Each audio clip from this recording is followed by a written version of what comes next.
30 de novembro de 2015. Em uma vitória emocionante do São Paulo diante do Figueirense, Luiz Fabiano se despede do Morumbi. Com foco total na Copa do Brasil, reservas do Palmeiras perdem para o Coritiba na despedida de casa no Brasileirão. Também com reservas, Santos é derrotado pelo Vasco, que continua com chances de escapar do rebaixamento. E ainda, Sport bate Corinthians e mantém sonho de ir à Libertadores. Astro do basquete, Kobe Bryant, anuncia aposentadoria. E os preparativos de Palmeiras e Santos para a final de quarta-feira. Olá, olha o nosso Gazeta Esportiva aí começando. O assunto agora é Campeonato Brasileiro, na despedida de Luiz Fabiano e com o apoio de Rogério Ceni, que não vai mais jogar nenhuma partida oficial no Morumbi. O São Paulo precisou de um verdadeiro milagre para vencer o Figueirense numa vitória histórica, um gol no último lance do jogo. A reportagem é do Felipe Esboril. Um torcedor magoado, chateado com a situação política do clube.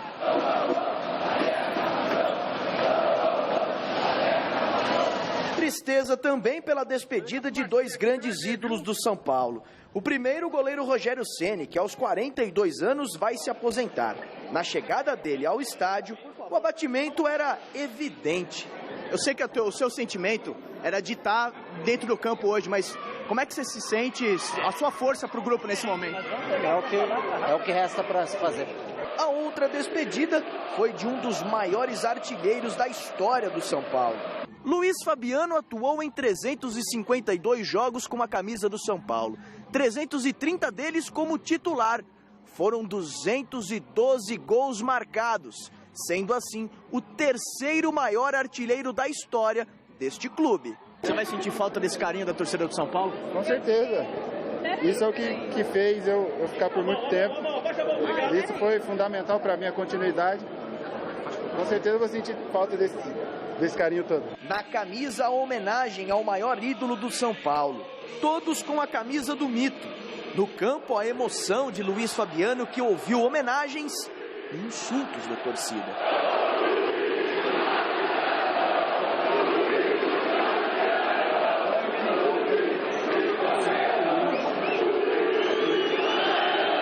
Quem tem estrela é diferenciado. Quando o camisa 9 pisa nesse gramado, faz a diferença. Jogada de Pato, Ganso e Luiz Fabiano. Alegria do torcedor e euforia para Fabuloso.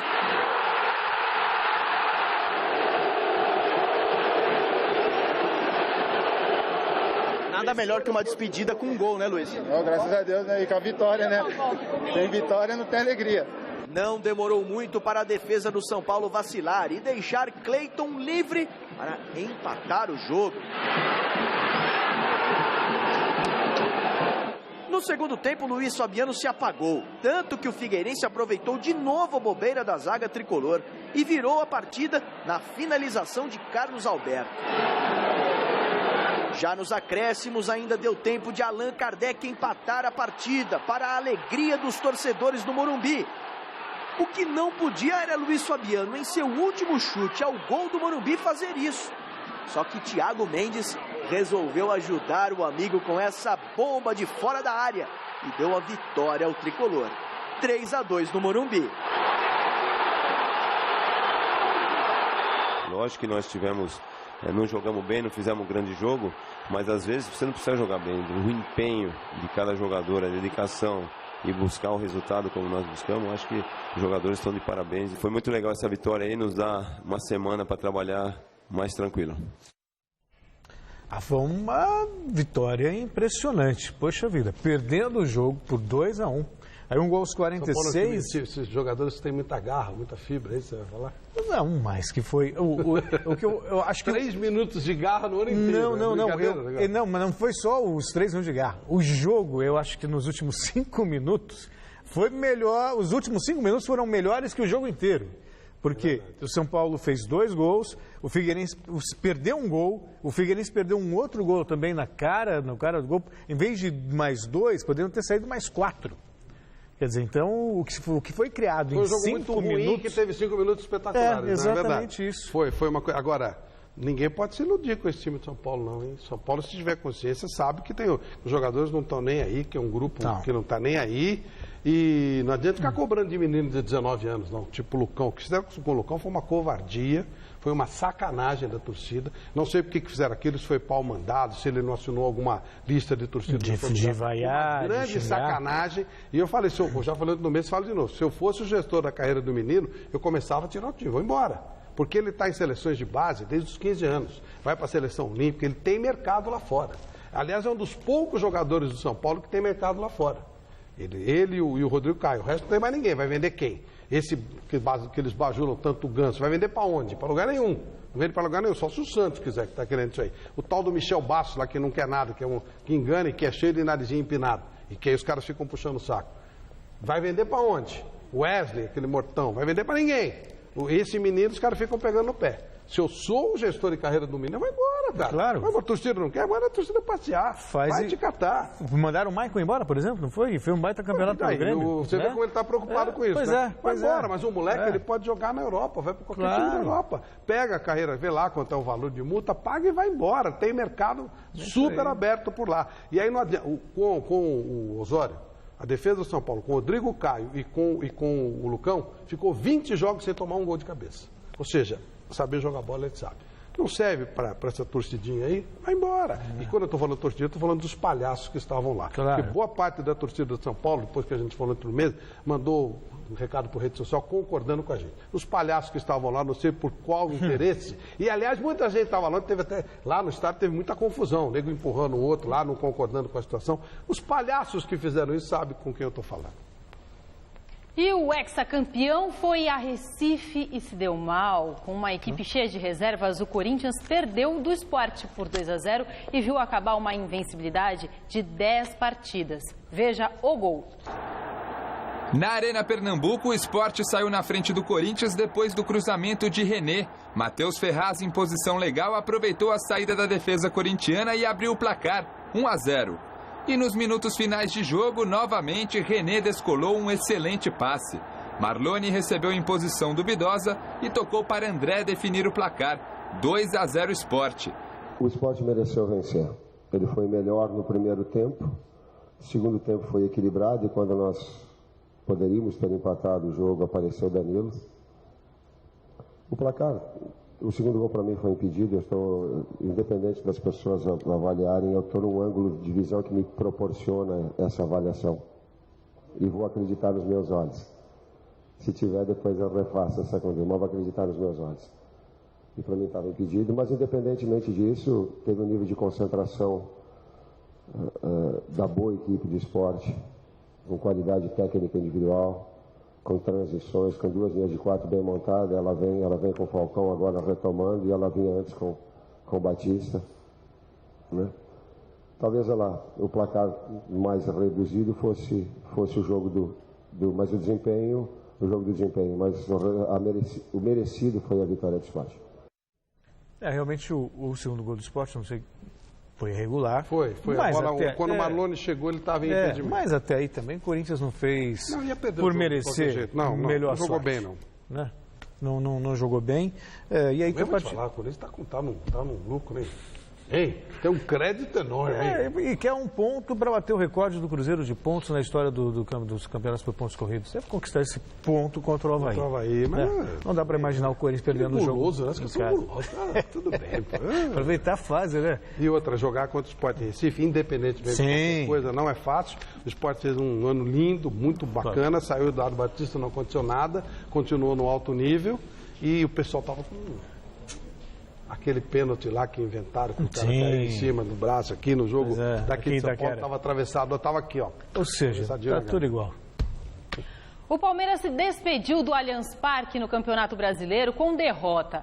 Apesar dos torcedores não se importarem com o resultado ruim diante do Coritiba, já que o assunto pelos lados do Palestra é a decisão da Copa do Brasil, o técnico Marcelo Oliveira não ficou satisfeito com o desempenho do Verdão na reta final do Campeonato Brasileiro. Veja aí como foi o jogo do Palmeiras contra o Coritiba. Lá vem o Coxa. Partiu o Juan, recebeu na frente do Fábio. Olha o gol, Gol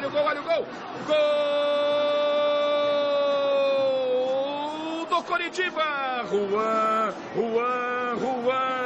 na saída do Fábio, deslocou o goleiro do Palmeiras com tranquilidade, faz o primeiro no Allianz. Juan agora, Coritiba 1, Palmeiras 0. Vai pedido, hein? Mandou seguir a batida e o gol! Gol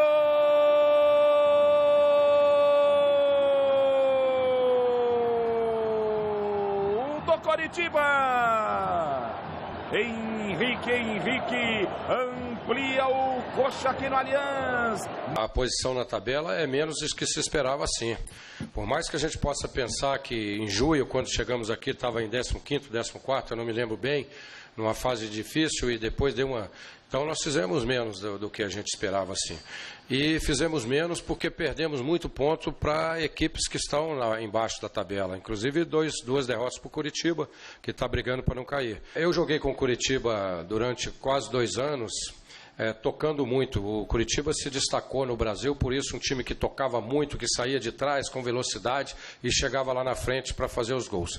E depois, posteriormente, no Cruzeiro, mais de 2 anos também, assim. 2 anos campeão brasileiro, jogando o jogo, saindo de trás. Então seria pouco inteligente, quase que um imbecil, se eu quisesse jogar diferente. Não, a partir de agora, aquilo que está dando certo, nós vamos mudar completamente. Vamos meter a bola longa. Existe um trabalho nesse sentido. Sempre estamos buscando, orientando nesse sentido, e temos as dificuldades como time de fazer isso. O Flávio, acho que independentemente, a gente sabe da competência do Marcelo, do que ele é capaz, do que ele já fez, blá, blá, blá. Mas o ambiente, parece que é uma linha muito tênue entre o céu e o inferno. Porque o Palmeiras praticamente abriu mão do Campeonato Brasileiro, venceu um jogo em 10, né? Eu acho que isso tem um pouco a ver com o priorizar de Copa do Brasil, mas também tem a ver com uma fase ruim. E aí está tudo concentrado num único jogo contra o Santos. Então, ganhou do Santos, venceu a Copa do Brasil, tudo vai ser lindo. Ninguém vai lembrar desses 10 jogos. Agora, se só empatar com o Santos, que aí significa perda do título, vai ser um inferno. Aí cabe à direção do Palmeiras ter inteligência para saber que o trabalho dele é bom e competente. Se a direção do Palmeiras entrar num eventual pile, começar a encher o saco, não deixar seguir o trabalho, o Palmeiras vai voltar de novo para a estaca inicial.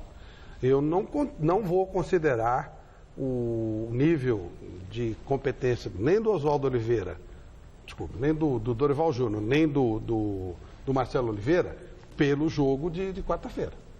Dorival Júnior fez um ótimo trabalho no Santos, ótimo, não dá nem para discutir. E o Marcelo Oliveira fez um excelente trabalho no Palmeiras, e isso é indiscutível. Aí você vai dizer desses jogos, é verdade, tem um monte de fatores. Perdeu alguns jogadores importantes, teve alguma dificuldade, o elenco não é todo esse brilho que a gente imagina, tem toda essa pressão em cima, enfim, vai.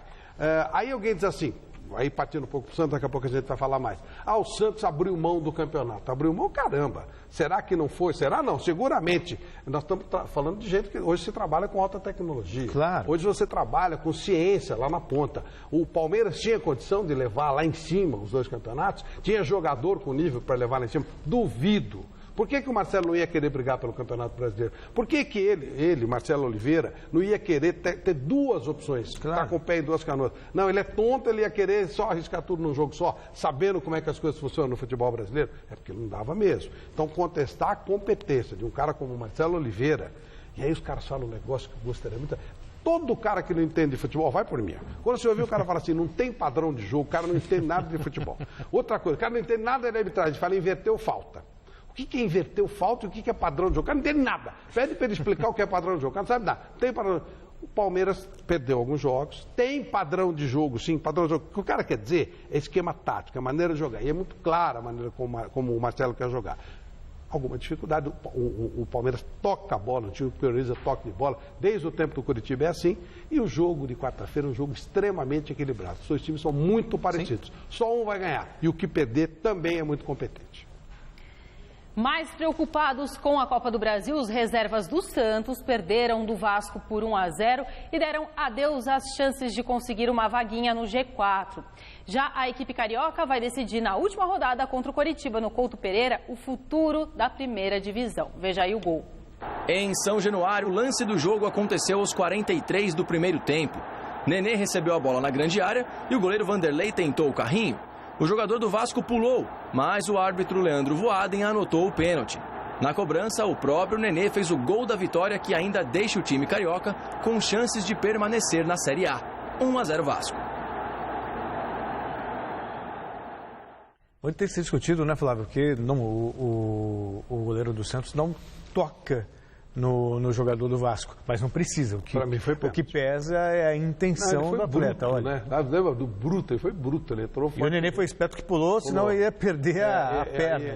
Excesso de força, eu acho que eu teria marcado. Ontem no mesmo foi uma grande discussão, o Godoy não marcaria, que é o árbitro, na verdade, é o que mais conhece de regra de todos nós, não marcaria, mas é um lance muito discutível, eu teria marcado.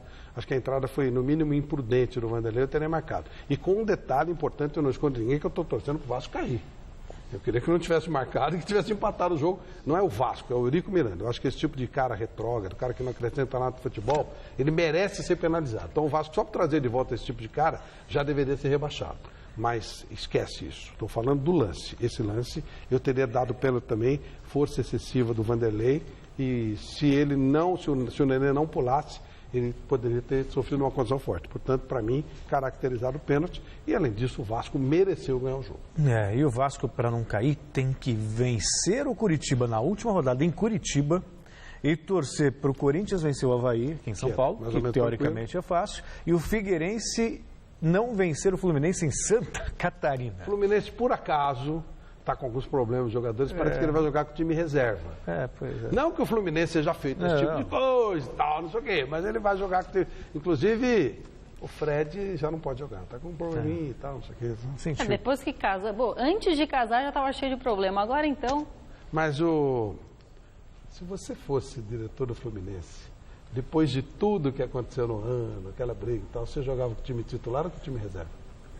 Depois aquele negócio de briga na Federação Carioca, um sacaneando o outro o campeonato inteiro. Conhecendo... Você é um homem de fair play, vamos jogar, o futebol tem que prevalecer ou... vamos jogar. Vamos jogar. Você é um cara de muito fair play, tá bom. Vamos jogar. Bom, gente, mais 6 jogos completaram essa 37ª rodada do Campeonato Brasileiro. Vamos aos gols. Na ressacada, o Avaí conseguiu dar uma respirada na tabela ao bater a Ponte Preta. O único gol da partida foi marcado pelo zagueiro Antônio Carlos. A vitória tirou o Avaí da zona do rebaixamento. No Maracanã, o Internacional ficou mais longe da 4ª vaga para a Libertadores. O Colorado até saiu na frente do Fluminense nesse belo gol de Vitinho. Mas após o juiz marcar esse pênalti duvidoso em cima de Magno Alves, Cícero correu para a bola e decretou o empate. 1-1 placar final.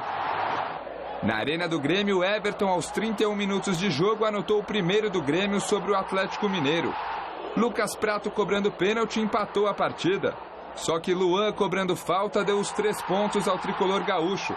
Com o resultado, o Grêmio está a apenas 1 ponto do Galo na tabela de classificação. No Mineirão, Cruzeiro e Joinville fizeram o confronto das equipes que não almejam mais nada no Brasileirão deste ano. Melhor para o time celeste, que venceu o confronto por 3-0. Gols de William, Charles e Alisson. Atlético Paranaense e Flamengo também entraram em campo apenas para cumprir tabela. Roberto, aos 12 minutos de bola rolando, e Kleberson, 2 vezes de cabeça, marcaram os gols da vitória do Furacão. 3-0 Atlético, placar final. Na Arena Condá, Chapecoense recebeu o desesperado Goiás. Eric, cobrando pênalti, fez 1-0 para o Esmeraldino. Fred, batendo falta com extrema categoria, aumentou para o time visitante. Túlio de Melo chegou a descontar para os donos da casa, mas Fred, novamente de falta, definiu o resultado positivo a favor do Goiás. 3-1. O Goiás, com esse resultado, ainda tem chance de escapar. Tem que vencer o São Paulo na última rodada e aí torcer para o Vasco contra Vasco, contra Figueirense, contra o Avaí, mas tem chance. Tá sim, muito parecido com o Vasco. E na briga pela Libertadores só restou o Inter com chance. E aí para o Inter avançar tem que vencer o Cruzeiro na última rodada no estádio do Beira-Rio. Tem que vencer. Tem outra alternativa. E torcer para o São Paulo perder para o Goiás em Goiânia. Se isso acontecer, vai Internacional. Se o Internacional empatar, o São Paulo já está garantido na Libertadores, independentemente do resultado de Goiânia. E, Flávio, eu estava te perguntando do Muricy, que deve ir, ao que tudo indica, para o Flamengo, porque hoje ele faz aniversário, né? 60 anos. O André Sanches levou um bolo para ele. O André Sanches, é verdade. E o Muricy, eu falei com ele no sábado. Sim. E perguntei sobre a história. Ele já conversou com o pessoal do Bandeira de Melo. Dia 7 é a eleição no Flamengo. Se o Bandeira de Melo ganhar, parece que é o candidato favorito, ele está palavrado com o Flamengo. Se o Bandeira de Melo ganhar, já anuncia, talvez no dia na própria posse, que o Muricy é o novo técnico do Flamengo. E o que você acha desse retorno dele aí para o Flamengo? Retorno ao futebol e, no caso, para o Flamengo? Todas as vezes que eu conversei com o Bandeira de Melo, eu gostei muito da ideia. Ele tem um projeto profissional. Aconteceram algumas coisas que eu não gostei, esse negócio de troca de técnico, mas como a gente não acompanha o dia a dia do Flamengo, eu não sei o que aconteceu. Mas me incomoda muito essa coisa de troca de técnico constante. Mas a base da ideia do Flamengo é muito boa. Diminuiu dívidas, ele trabalha com profissionais. Ou seja, o cara que trabalha no Flamengo não é necessariamente torcedor do Flamengo, é um profissional, que é o que eu mais defendo no futebol. As ideias do Bandeira de Melo me agradam. E o Muricy ficou muito seduzido por aquilo que ele ouviu. E ele não é bobo, né? Ele está acostumado a trabalhar com caras de várias espécies aí. Tanto que ele foi o cara que teve a coragem, a bravura e meu apoio de ter recusado a proposta do Ricardo Teixeira na seleção brasileira, que é muito legal. Só ele e o Cilinho tiveram essa coragem. E essa informação do Flávio acaba por colocar água fria nas intenções do Atlético Mineiro, que sonhava também com o Muricy Ramalho. Parece que o Atlético está acertando com o Cuca. Até por conta dessa opção do Muricy de ir para o Flamengo. Porque o Cuca era o primeiro nome do São Paulo. Teria havido, aí realmente já não é uma informação. É uma coisa que eu ouvi, mas eu não tenho confirmação. No caso do Muricy oficial, eu ouvi do Muricy. O São Paulo teria sondado o Cuca, e há uma amizade antiga, né, do Juvenal com o Cuca, e teria se assustado com o valor pedido pelo Cuca para trabalhar no São Paulo. Seria um valor acima do que o São Paulo pretende pagar. São Paulo não esconde ninguém que está com dificuldade financeira. O Atlético se disporia a pagar esses valores, então o Cuca estaria muito encaminhado para o Atlético Mineiro. E aí o São Paulo ficaria entre Levir Coupe e a velha opção do Diego Aguirre, que está sempre lá, estou aqui, estou disponível e tal. Mas o Internacional também tem interesse no Levir Coupe. Então é essa a movimentação do mercado nesse momento. Bacana. Feliz aniversário ao querido Muricy. 60. Tá velho, tá bem, hein? Ele deu Tá bem, mas tá velho, hein? Tá louco. Eu tenho 10 menos e já estou meio baleado, pô. A rede balançou também, gente, pela última rodada do Campeonato Brasileiro da Série B. O Botafogo, campeão, empatou com o América Mineiro no Engenhão em 0-0. As duas equipes, mais o Santa Cruz e o Vitória, já tinham garantido acesso para o Brasileirão do ano que vem. Mojimirim, do Celso, Boa Esporte, ABC e Macaé foram rebaixados para a Série C. Oeste e Paysandu jogaram em Osasco e ficaram no 0-0. Em São Luís do Maranhão, Sampaio Correia e Paraná terminou em 1-1. E Boa Esporte venceu o ABC em Varginha por 2-0. Veja os gols dos outros jogos. Em Santa Catarina, o Criciúma terminou a Série B com vitória para cima do CRB, 2-1. O time da casa fechou o campeonato na 12ª colocação. O CRB ficou uma posição acima, na 11ª. O Lanterna Mojimirim somou a 23ª derrota na competição ao perder para o Luverdense por 2-0. A equipe do Mato Grosso acabou em 10º lugar na tabela. O Bragantino já sabia que não tinha chances de alcançar o G4 neste último jogo, mas a partida contra o Náutico valia a 5ª posição. Melhor para o Timbu, que venceu por 2-0. O Braga terminou em 6º. Em 9º lugar ficou o Bahia, que passou pelo Atlético Goianiense por 1-0. A equipe goiana acabou em 14º. E na partida que valia o vice-campeonato da Série B, Santa Cruz e Vitória se enfrentaram no Arruda. O time pernambucano fez muito bem a lição de casa, vencendo por 3-1, com direito até a gol olímpico. Por 1 ponto, o Santa ficou com a 2ª posição. Lembrando que a equipe, às 7 rodadas, nem estava no G4. As 6 vitórias seguidas deram o vice aos pernambucanos. Já o time baiano terminou em terceiro. E no jogo mais emocionante da rodada, o Ceará precisava vencer o Macaé na briga direta para se safar do descenso. O gol de pênalti de Rafael Costa garantiu o Vozão na Série B e rebaixou o time carioca para a terceira divisão. Depois de Michael Jordan, os fãs do basquete imaginavam que demoraria muito tempo para aparecer outro gênio das quadras. Mas não foi assim não, viu? Em Los Angeles, antes mesmo do ídolo dos Bulls se aposentar, o jovem Kobe Bryant começou a trilhar uma das carreiras de maior sucesso na história da NBA. Trajetória que chegará ao fim nessa temporada com a aposentadoria dele anunciada ontem.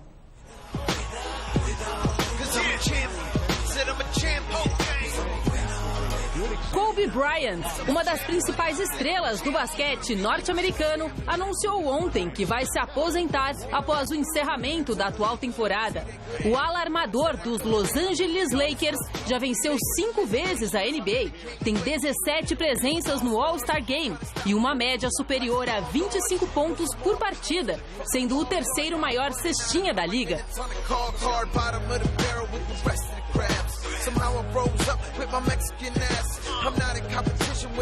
A estrela do time da Califórnia carrega também a impressionante marca de 81 pontos em um só jogo, feito conquistado em 1996 frente ao Toronto Raptors. A má fase dos Lakers e do próprio Kobe atualmente teria sido um dos motivos da aposentadoria. No entanto, o atleta desmente. Uma decisão como esta, você não pode permitir que seja influenciada por circunstâncias externas. Ela tem que ser uma decisão interna. Finalmente, eu aceitei o fato de que não quero mais fazer isso e estou bem.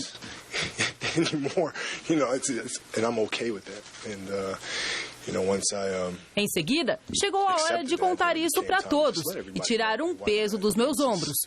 Quero dizer que isso é a coisa certa a fazer. Kobe ainda não sabe se vai disputar as Olimpíadas do ano que vem no Rio de Janeiro, mas demonstrou interesse em mais uma vez servir a seleção dos Estados Unidos antes de encerrar a carreira de vez. O jogador emocionou a todos na despedida ao publicar uma carta destinada ao basquete. Nas últimas linhas do texto, ele escreveu: "Nós dois sabemos, não importa o que aconteça. Eu sempre serei aquela criança com as meias enroladas, a cesta de lixo no canto, 5 segundos no relógio, bola em minhas mãos. 5, 4, 3, 2, 1. Sempre te amarei. Kobe Bryant." Que lindo, hein? Parabéns ao Vicente Lomônaco aí pela edição. E atenção, estão encerradas as votações dos jornalistas e os vencedores do troféu Mesa Redonda já estão definidos. O resultado você vai conhecer no dia 13 de dezembro, domingo, data da exibição da premiação. E que premiação vem por aí, hein, Flávio? Fantástica, mas uma coisa que você já sabe é que 2 empresas maravilhosas estão com a gente em mais essa edição do Troféu Mesa Redonda. A querida Lux Color, a maravilhosa Baltec, sempre com a gente nessa 12ª edição do Troféu Mesa Redonda. Não esqueçam, dia 13 de dezembro, domingão. E você aí de casa, fale com a gente através do Twitter do programa. O endereço é twitter.com/gazesportiva. Lá você fica sabendo tudo o que rola aqui no Gazeta Esportiva. Você também pode rever os programas no site da TV Gazeta. O endereço é tvgazeta.com.br. A escolha do juiz da final da Copa do Brasil é o tema do destaque do site gazetesportiva.com. O sorteado foi Éder Roberto Lopes, que atua pela Federação Catarinense. O outro candidato era Anderson Daronco, da Federação Gaúcha.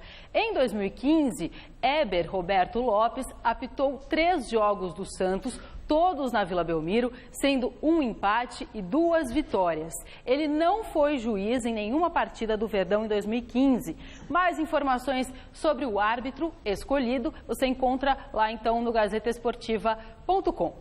Hora da gente falar agora do Santos, que vai receber 2 milhões de euros, algo em torno de 8 milhões de reais, com a participação do Neymar no Prêmio Bola de Ouro da FIFA.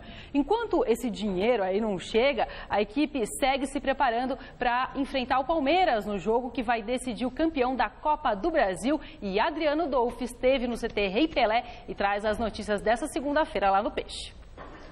No Santos, a confiança é em relação ao retrospecto do técnico Dorival Júnior em confrontos eliminatórios. Desde 2010, incluindo a sua primeira passagem como treinador do clube, o técnico levou a melhor em todos os 11 confrontos. Zeca e Gustavo Henrique, jogadores revelados na base do Santos, comentaram a importância do treinador. Dorival é um técnico, acho que, vencedor, todo mundo sabe pelo histórico dele. E a importância dele é tremenda aqui dentro do Santos. Quando ele chegou, a gente não estava numa situação confortável. Conversou com a gente e arrumou a casa. É um treinador muito experiente, que já teve diversas mata-matas, não só mata-matas como os pontos corridos também. E ele vem passando para a gente o que ele acha do futebol, vem implantando a filosofia dele desde que ele chegou aqui. E eu acho que o grupo acolheu muito bem isso. Os dois jogadores fizeram também comentários a respeito da pressão que a equipe deve sofrer no Allianz Parque e também sobre as provocações que estão vindo do rival Palmeiras, em especial do atacante Rafael Marques, que fez uma postagem em uma rede social se referindo à torcida santista como meia dúzia de gatos pingados. Essas coisas deixam para os torcedores, aqui dentro não vai influenciar nada. Cada um fala o que acha que tem que falar, né? A gente sabe que a gente está focado, a gente está com um pensamento só de ir lá e não só ficar na vantagem do empate, mas ir lá e fazer o nosso jogo, né? Pressão, acho que vai ter uma final de campeonato jogando na casa do Palmeiras. Acho que pressão sempre teve. O time grande é Santos, Santos e Palmeiras uma final. Se não tiver pressão, não vai ser o futebol. Para mim, é o jogo da minha vida. Eu acho que vai ser o jogo mais importante para mim. Eu venho trabalhando muito para esse momento chegar. Grande notícia para a diretoria do Santos e também para os cofres do clube. O time vai receber 2 milhões de euros, em referência à indicação de Neymar ao Prêmio Bola de Ouro da FIFA. Para a diretoria é excelente, né? Esse dinheiro aí que a gente sabe que hoje em dia no futebol brasileiro está muito difícil se ganhar dinheiro, né? E foi bem-vindo, com certeza, para eles. Ficamos muito felizes, sim, por um cara que passou por aqui, trabalhamos juntos e está no Melhores do Mundo. No Palmeiras não foi diferente, muito mistério no início aí da semana para a decisão da Copa do Brasil. A reportagem é dele, Osmar Garrafa.